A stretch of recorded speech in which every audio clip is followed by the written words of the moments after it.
Hey, welcome to 23 Degrees Sideways. I'm in a pool. Haha, we stopped somewhere, and it's a very nice pool. I'm really enjoying it. So, live aboard.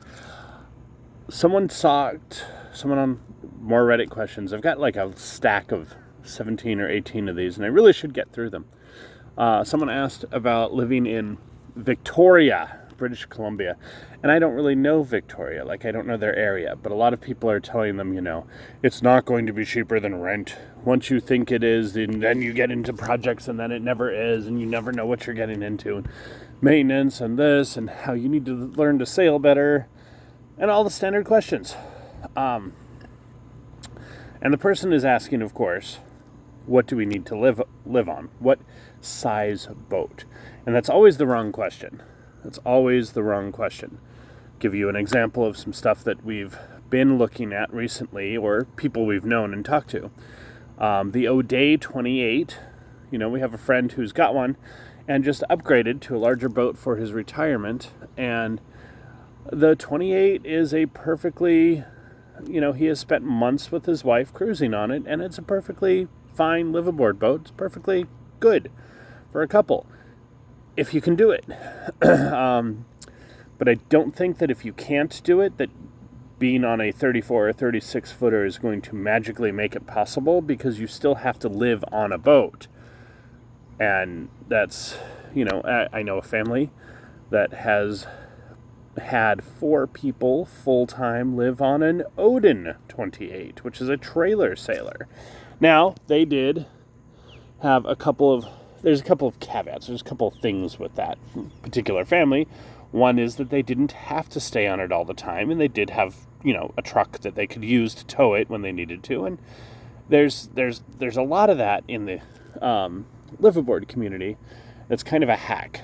People don't really think of it that way. But one thing to consider is that if you have a camper or a van or a lifestyle that permits you to go do Airbnb 3 days a week because you're traveling or whatever it is, your lifestyle changes, okay? And you're not stuck on you're not stuck with that one rack bed, that one sleeping space forever, even while you own it, even while you live on it. In fact, I know live-aboards who don't live aboard because their marinas are very restrictive and they're allowed 3 nights a week or whatever in general. A lot of places don't seem to pay too much attention to that in season, the height of boating season, wherever you are, whatever that is for wherever you are. A lot of places kind of ignore that. It's pretty common for people to take a 2-week vacation on their boat, and you don't just be like, oh no, live aboard, no. You don't do that. You're like, whatever. People often spend a couple weeks or a month. Or out here on the eastern coast, which I'm still getting used to, even though I've been cruising it for well over a year now. People spend 3 months, the entire summer, the height of their boating season, on their boat. Most days, 6 days a week, just all the time. And that's not considered live aboard because it's just boating season, Out here, a lot of times, I've heard marinas talk to people and say, no, we don't do live aboards. We shut off the water in January and February. And that's their definition of not doing live aboards, is that, it's not about the time you spend on the boat. It's about the facilities kind of shut down partway. But they still have electricity, and they still, talk about how people have to have certain types of heaters during the winter because of safety, and no forced air, cheap electric heaters and stuff like that. So that, it's not like people don't use their boats. It's just different. So here's the mentality of how to think about this from one perspective, okay? Some people, the boat, when they do the boat, they're selling the car, all right? They're getting on the boat, and they're going to take the boat somewhere, and the boat's going to go around, and they're done. But there's a lot of people who do have a van or a Class B RV or a camper or camper shell on the back of a truck or a pop-up or something, or a little trailer, little pop-up trailer, and who live on their boat. But, you live on your boat, but what that means is that you don't have another large permanent address kind of thing. Something to think about, especially if you're on the lower economic end of this. Like if you're retiring, if you're doing a liveaboard to retire on to a boat, and you're getting a length is not the determining factor. Okay, I would rather be on a Catalina 320, which is a 32-foot boat, than a older blue water, whatever, Choi Lee 36 or 35 or whatever, a bigger boat that is designed for less living space. And that's yes, it's a better blue water boat for the one time in my life that I'm going to cross the Atlantic, but that's not what I'm here for, right? Horses for courses. I'm here to do coastal cruising and live aboard. And I like living on the Hook as much as I like being here right now. And Dakwa is wonderful for finding your docks, and playing around in a pool in the morning, not what I need. It's just, it's not like a requirement for me. Being on the Hook, being out at anchor is great. I would rather be at anchor in coastal waters, doing coastal cruising. You don't anchor in the middle of the ocean anyway. On a Catalina 320 with it has an aft rack, queen size bed in the back, and it has a decent head, and it's set up. It's actually set up as for coastal cruising for a couple. Like that was the design. It was the Catalina 30 redone to make it better for cruising couples. That's what it was for. And it's a great boat for that. I'd rather be on that than a Tartan 37, right? Tartan 37 is a bigger boat than a Tartan 34 in all the ways, but it's still set up for like 6 dudes who are single and in their 20s to race. Like it's not an accommodating boat in terms of accommodations. So that's a difference.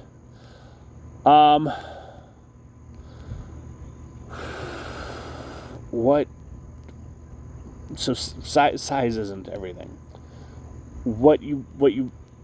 I think what I'm trying to get at with this particular video, this particular question about Victoria, is, it's not whether you have a 26-foot boat, which is getting a little small for two people, or a 28-foot boat that's designed to be big for its size, like an O'Day, or a 34-foot boat, Catalina 34, or a Hunter 30, a modern Hunter 30, which is going to have a huge aft cabin and everything. That's not really the key part. The key part is how you arrange your lifestyle. And, there's the boat aspect where if your life is go to work, go home, order DoorDash, spend 6 hours on a screen watching movies or whatever, go to sleep, and then repeat, boat life is going to be a little difficult because there are projects that you really need to do, but you could be very, very happy on a Bayliner 29-foot boat, power boat. Very happy. You could be very happy on a old Catalina 30.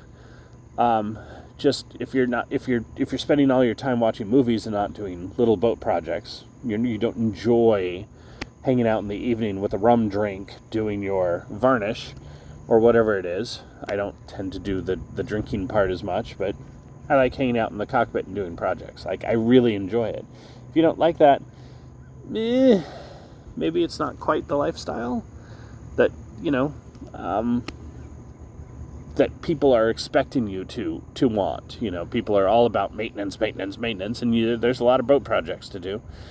But there's a lot that you can ignore or have someone else do for you for cheap. Like boat washing is not hard to get people to do for you.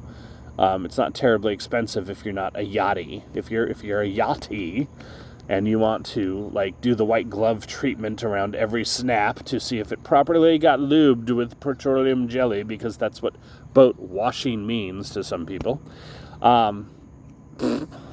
You know, if you're one of those people, you're going to pay $300, $400, $500 to have a short boat washed.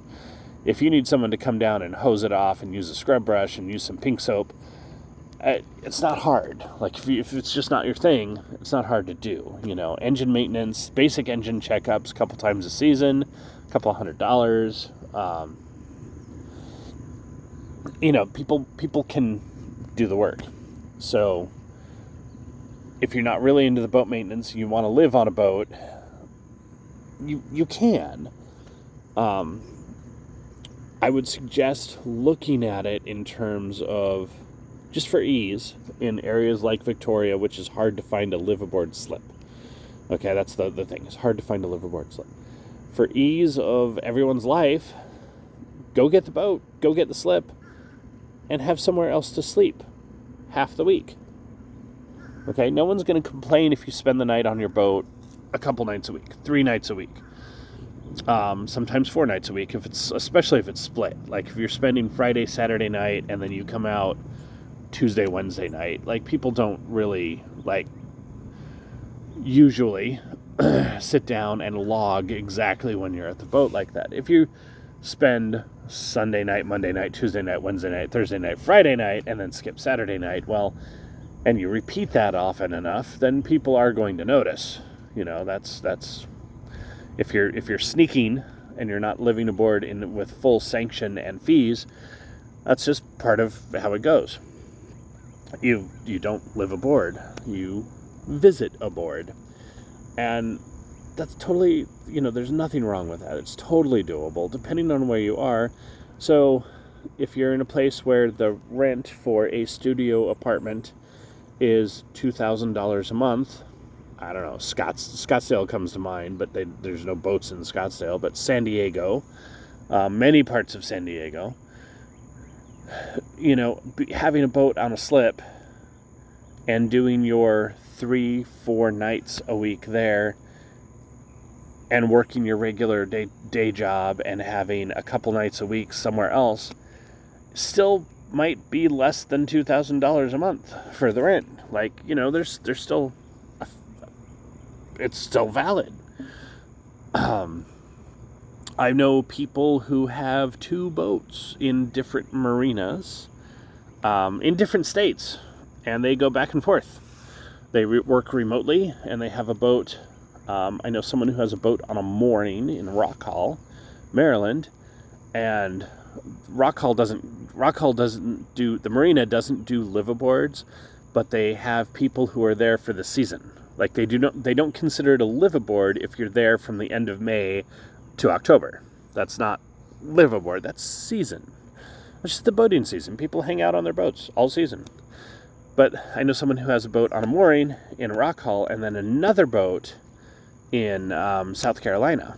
And what they do is they cruise in South Carolina and down into Florida, and then the boat in Rock Hall is their kind of like their floating apartment kind of boat. Like it leaves the mooring ball because they are believers in making the boat do stuff to keep it from sinking, which is valid. Boats need to be used, but they don't move it much. They don't go anywhere with it. They don't cruise.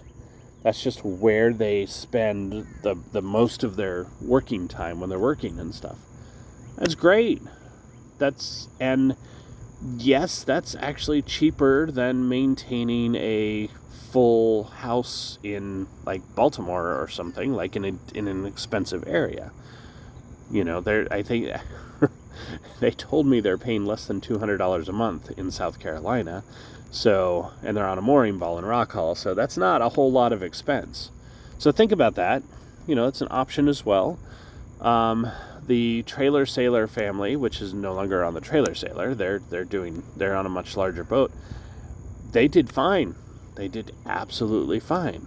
Going from marina to marina is great. That's a great way to live aboard. And, do the work when you do the work. Depends on your job and your lifestyle of your job. Nurses, I know a family of nurses. Both parents are nurses, and they're travel nurses. And wherever they park with their boat, they have a fairly large catamaran, and wherever they are, they get jobs, and they work up and down the coast. And there's no problem with that. They're cruisers. They're cruisaboards, which is not the same as a liveaboard. I'm very familiar with one marina in Maryland that I looked at extensively that does not allow liveaboards, but they have a liveaboard fee for cruisers who stay for 3 or 4 months. They differentiate between liveaboard on a boat that doesn't move and cruisaboard, people who are cruisers who live on their boat. So that's all, different stuff. The 2 points of this video, if I have 2 points, and one I'm going to have to address later again, over and over again, is that length isn't the actual measurement of how a boat is for living on, but also strategies. The other main point is strategies. Living aboard a boat doesn't necessarily mean that you're hiding in a cave on a boat and you never go anywhere. It's a very flexible, whimsical, and custom lifestyle. So stick that in your hat and stay sideways.